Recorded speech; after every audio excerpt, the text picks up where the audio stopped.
Shalom. I want to give all praises, honor, and glory to Yahweh, Ba'ashem, Yahweh Shai, Ba'ashem, Rakak Wadash. Double honors to the apostles and elders of Great Millstone. Rule well, peace, and salutations to the elect, and much respect to the brothers pushing this word and forward into the earth.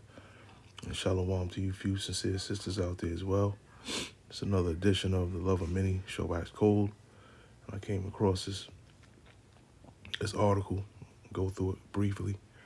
It says, Mom of 4 brutally executes her 3 young daughters before shooting herself as one child fights for her life. Okay, it says a young Wyoming mother of 4 murdered her 3 young daughters before turning the gun on herself. Okay, it says leaving one of the daughters in intensive care. And it gives off the names, and the ages are 2, 2, 7, and 9.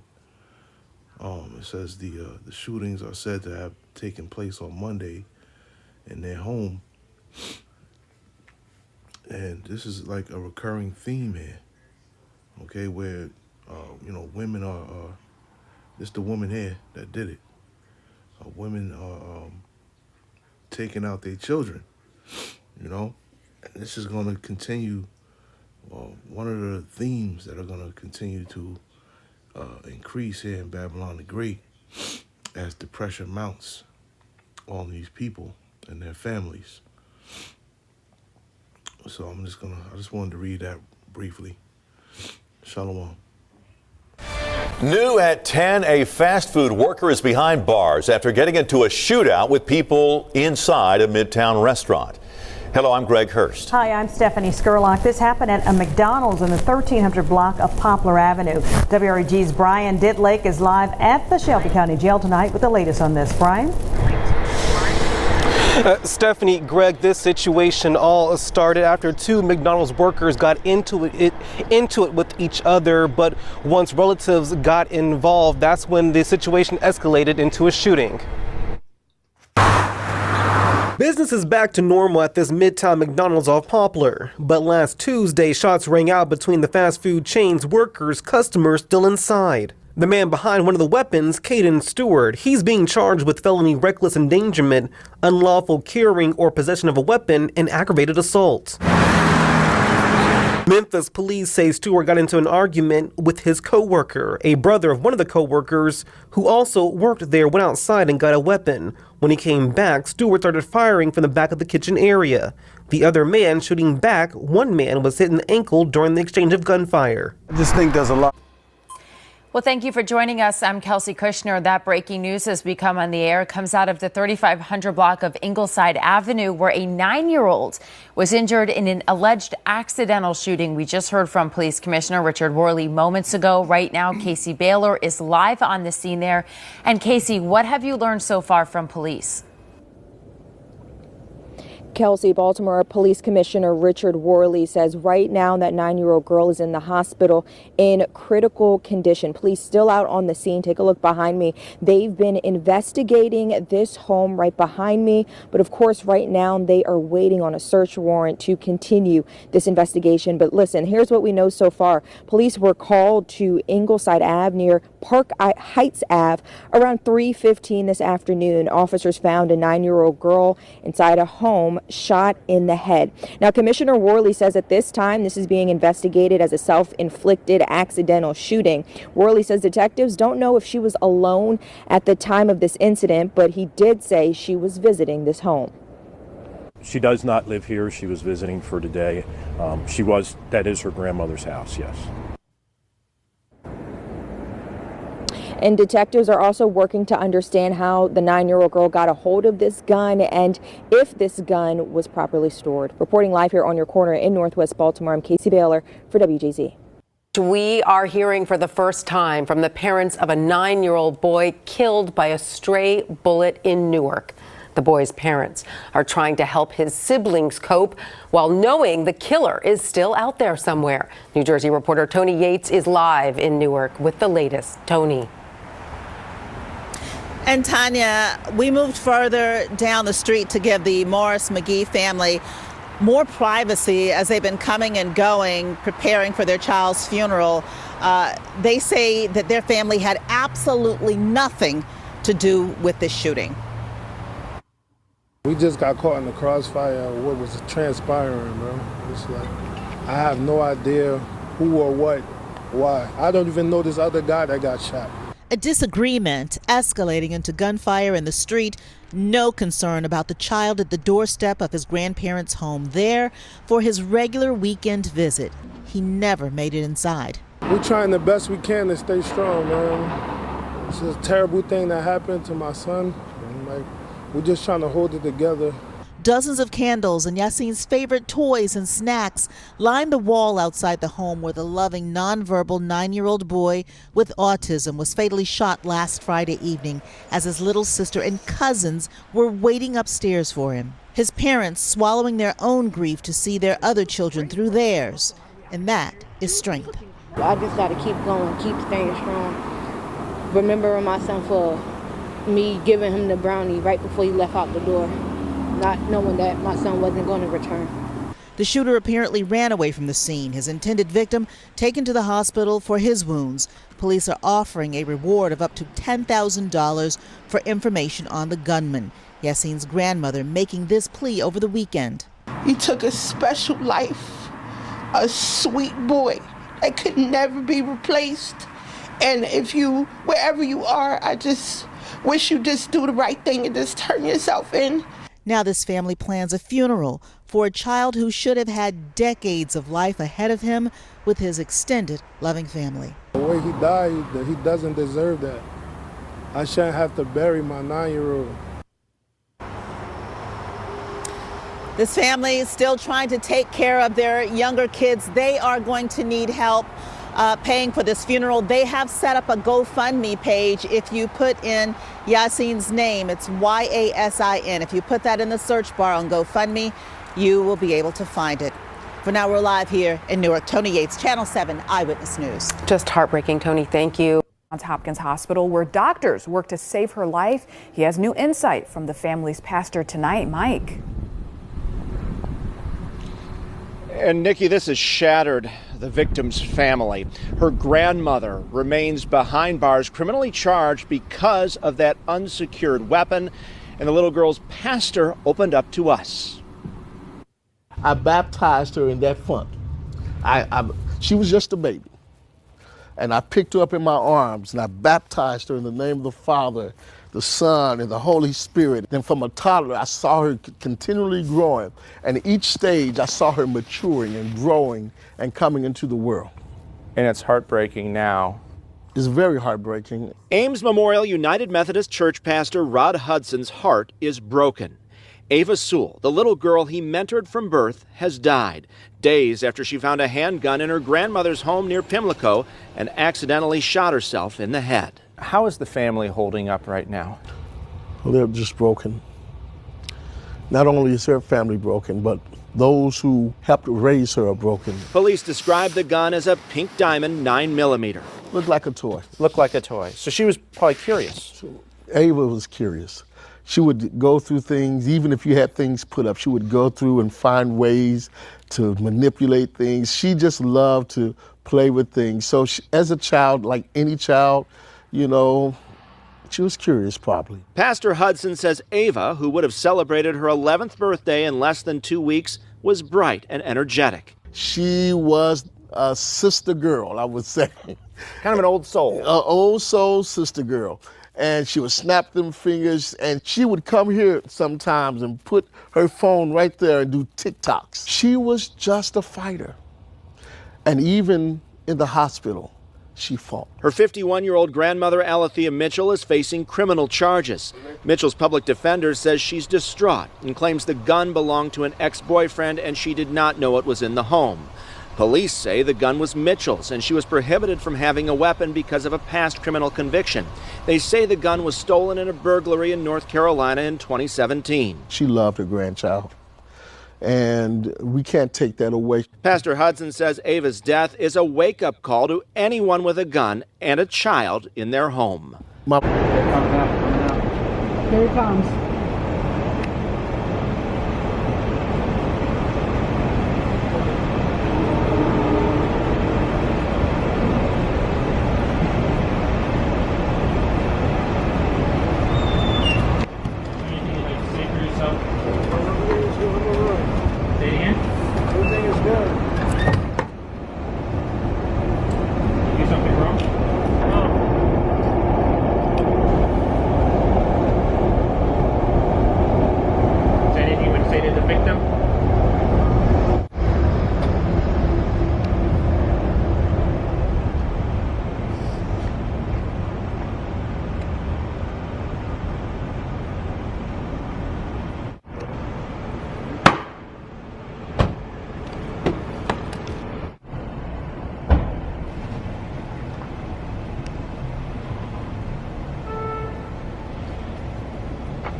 Thank you, everybody. Thank you. Good.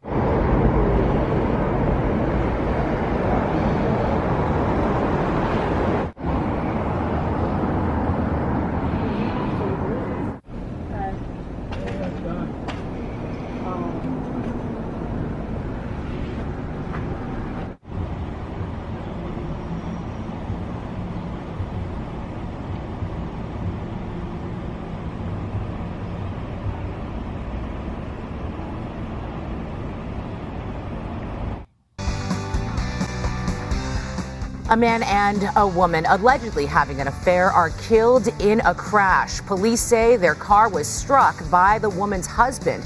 Good evening. This is the KTLA 5 News at 5:30. I'm Cher Calvin. And I'm Micah Olma. That deadly crash happened in San Bernardino after the husband reportedly confronted his wife. KTLA Shelby Nelson live in San Bernardino and has more on the investigation. Shelby. Cher, Micah, this is being called a love triangle that took a turn for the worse. And according to that woman's family, she was a church-going woman, a mother of 3, who was in the process of trying to leave her husband. At the intersection of Paris Hill Park Road and Pacific Street in San Bernardino, a memorial symbolizes what tragic event happened here just over a week ago. A man and woman now identified as 25-year-old Asia Guerci and 31-year-old Charles Dark were both found dead inside a vehicle after what appeared to be a crash. Mangled guardrail and a damaged fence show what's left from the impact. San Bernardino police were called out just after midnight on January 26th, but eventually determined that this was much more than an accident. This was a homicide. Police say the suspect, identified as 31-year-old Isaac Albert Perez, ran his wife Asia and the man who she was having an affair with and who was believed to be her co-worker off the road. Perez is accused of confronting the two about the affair at Paris Hill Park before they drove off. Not far from there, police say Perez rear-ended his wife and Dark, sending the vehicle they were in through the fence and into this flood channel. Perez was later arrested. The San Bernardino County District Attorney charging him with 2 counts of murder, to which he has pleaded not guilty. Meantime, Asia's sister created this GoFundMe account to help pay for funeral expenses. Her sister saying that Asia was a mother of 3, taken by the father of her kids and a man she'd been with for 11 years. Court records show that Asia filed for a restraining order against Perez back in 2021, citing domestic violence, but a judge denied it. In a statement to the LA Times, Guerci's sister says Guerci was in the process of leaving her husband. As for Asia's love interest, KTLA has reached out to his family for a response. Down today in an Akron courtroom, a young woman found guilty of murder. Her fit of rage led her to pull out a gun and pull the trigger. Our Harry Boomer was in the courtroom this afternoon when she learned what price she will pay for taking a life. Harry joining us live now with the story. You know, guys, once a life has been taken, nobody on earth can bring it back. For 2.5 years, a murder suspect, now a convicted killer, says she thought about what she did. Starting today, she will pay the price for her deadly crime. And I know that sorry will never be able to bring her back or justify what is done. The gravity of her crime has set in for 24-year-old Gladys Ingersoll. She was convicted of killing China Shepherd, shooting her in the bathroom of this Akron bar back in 2022. Although her lawyer advised her not to speak, Ingersoll apologized before her sentencing. All the family is hurt. Y'all all came here today because of the love of her. And I respect that. And I just genuinely want to say that I'm sorry from the bottom of my heart. China Shepherd's family also talked about her, who they lovingly called China Doll. What you took from us, we will never get to see her be a nurse, live her life, be a wife or a mother. She was my twin. I will never get to see the woman that she grew up to. China's grandfather, Brad Gessner, wanted the judge to remember exactly how much was lost. You know, we raise our kids, graduate from high school. She did that. She got a job. She did that. She bought a car. She did that. After that, her life was taken away from her. She never had a chance to really live. She's a beautiful person all the way around from the heart. You know, it's all in God's hand right now. And I'll see you, China, when I get there. Ingersoll may be apologizing today, but she tried to run in 2022. Police chased her to a parking lot where one officer opened fire and struck her. Ingersoll survived. Now she's heading to prison for a long time. 15 years to life. And there is a firearm specification of 3 years. The jury found you guilty of that as well. Saul. In other news tonight, a daughter is behind bars tonight facing a first-degree murder charge in the shooting death of her father over the weekend. WMER2 News' Jeff Hager has details of the domestic dispute leading up to the violence. At first glance, the only sign of a domestic dispute turned deadly outside this home on Groveland Avenue in northwest Baltimore is some shattered glass. But a friend since childhood, Lamont Queen, says 59-year-old Brian Reed had been trying to help fix his broken daughter. He had spoken to me several times about her mental issues, but I never thought her mental issues were that deep that she would do something like that. According to police, officers first responded to the house after the angered father reported his daughter had changed the locks on his house to keep him out. Less than an hour later, 37-year-old Chanel Reed dialed 911 and reported her father had assaulted her. And by the time they arrived, she had fired at least 2 shots as he tried to remove a deadbolt on the front door, killing him. I watched them put him in the ambulance and take him to Sinai. Queen says Brian Reed had gone to great lengths to try to give his daughter some sense of independence inside this home, even sleeping in his car at times. In fact, the day of his murder, Brian Reed was selflessly trying to provide her with a means of getting around. He helped his daughter, you know. He just actually bought her another car vehicle that's sitting in the driveway now. He put the new tags on her car, you know, so 2 hours later, I heard gunshots. I come outside, and this is what I saw. Queen says Reed's daughter also had been under a lot of stress, which may have triggered her, since she let her 2 children move in with their father a few weeks ago. He did a lot for her, and I just can't see why would she do that. I really can't, you know. But only God can answer for that. You know, she'll have to face him on that and tell him why. In northwest Baltimore, Jeff Hager, WMAR 2 News. Another breaking news story. Within just the last 20 minutes, police have released new information from a deadly shooting at an Ohio warehouse. One person was killed and 5 others injured after a shooting at the KDC-1 Cosmetics building in New Albany, which is just outside Columbus. That was late last night. Our David Greenberg following the investigation for us. So, David, police just released new information about the suspect. Yeah, guys, that's right. Good morning here. This coming into the newsroom within the last few minutes or so. We now know the identity of that suspect as Bruce Reginald Foster III. We're told he is 6 foot tall, 175 pounds, brown hair, brown eyes. Police say that efforts are underway right now to try and apprehend him. We can also tell you just after 4 a.m., New Albany police obtained a search warrant with a possible address. An Ohio State Highway Patrol helicopter spotted a vehicle matching the suspect's description. Columbus SWAT went to the residence with a search warrant, but it turns out the residence and vehicles were not believed to be connected. So let's catch you up from the very beginning. The shooting happened at the KDC-1 Cosmetics building around 10:30 local time. Officials say at least 1 person died as a result of the shooting, several others wounded. 5 people were transported to a local hospital. The extent of their injuries is currently unknown. Hundreds of people were evacuated from the large building. Law enforcement did not release a motive, but said it appears to be a targeted type of attack. Refusing to enter the court. A jail report said the woman told investigators her son didn't complete his chores and she was angry. After an hour of beating that boy, police say he became unresponsive and that woman waited 5 minutes before calling 911. The boy was taken to the hospital where he died. At a bail hearing, the mother refused to appear in court. Despite that, her public defender argued for her to be released from custody. Given her limited history, and the fact that it appears that she cooperated with law enforcement, and the fact that she has very limited resources, I believe she should be released. The defense attorney said the woman is grieving the loss of the son that she is accused of killing. Police outlined the disturbing attack, saying that woman mercilessly beat that child, as reported, for an hour. We're learning more about a mother accused of killing her child and hiding here in Metro Atlanta. Brandy Pierce is facing charges from Detroit, Michigan to Atlanta. Yeah, Fox 5's Kevin Stewart is live at the Cobb County Jail with the local twist. Kevin? Yeah, Pierce is still here at the Cobb County Jail awaiting extradition, but her legal troubles in Metro Atlanta actually begin in DeKalb County.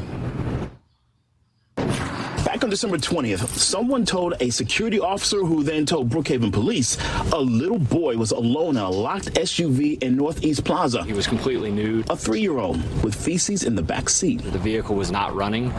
That particular day, the temperatures were in the mid to low 40s. Police say the child's mother, Brandy Pierce, eventually walked out of a plasma donation center. There appeared to be an air mattress inside of the car, and the mother did claim that she was in between homes, had just moved from out of state and was trying to get back up on her feet. But according to authorities in Detroit, Pierce came here in November to avoid justice. They saw the foot sticking out of the ground, and it went from there. That January discovery in Detroit was the beginning of the unraveling of the murder of 9-year-old Zamar King, killed in October.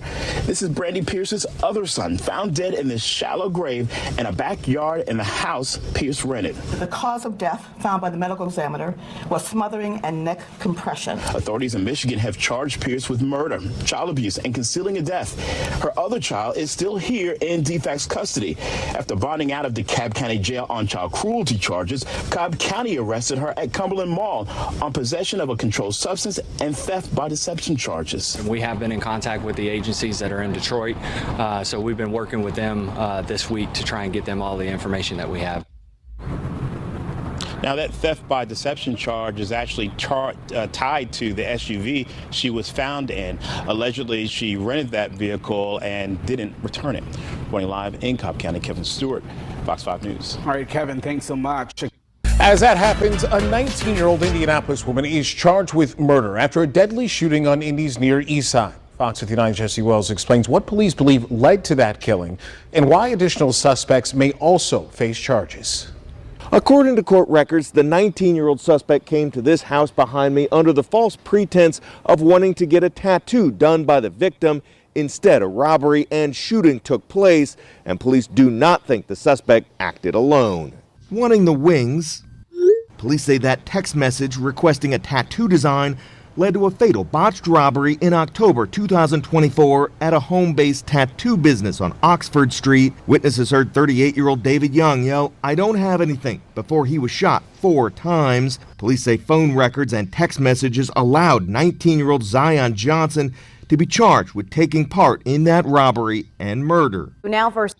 A female passenger in a car running from officers is seen firing shots at pursuing patrol cars. It's dash cam video you'll see only on Fox 5 tonight. A chase of a stolen car involving deputies from Fayette and Clayton counties last night ended in a shootout with the driver. Fox 5's Doug Evans has the story. They're still shaking their heads over this one a day later. A chase with a stolen car. Well, that's nothing new.